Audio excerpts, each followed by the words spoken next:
ጌታ ላይ ተተከሉ። እውነቴን ነው የምላችሁ። ከሰው ጋር አያያዝ ህይወታችሁ ከጌታ ጋር አርጉት፣ ግጠሙ ጌታ ላይ። ኢየሱስ እንደዚህ አለ፣ በሆዱ ውስጥ አለ። በእኔ የሚያምነው መጽሐፍ እንደሚል የህይወት ውሃ ምንጭ አለ፣ በሆዱ ውስጥ ነው መከፍተዋል፣ እሰጠዋለሁ አለ። ምንድነው? በጣም እግዚአብሔርን ስትጠጉት እግዚአብሔር እናንተ ላይ ጠንካራ ይሆናል። አንድ በጣም ምፈራው ቃል አለ፣ እቋሪው አይፈወስም የሚል ቃል አንብባችሁ። በላይ ላይ እንደወደድክ ስራ ብለህ ራስህን ከሰጠኸው ያጥለቀልቃል። አንተ ጋር ብቻ ደግሞ አይቆምም፣ አጠገቡ ወዳለው ደግሞ ይፈሳል።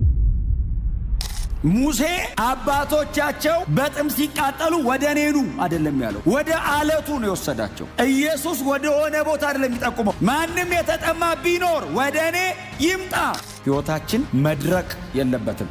በጌታ ሆነን ካመንን ሕይወታችን ከድርቀት ነፃ መሆን አለበት። ከጥም ወደ እርካታ መቀየር አለበት። ምክንያቱም በእኔ የሚያምን ያለው ኢየሱስ ይህንን ለመቀበልና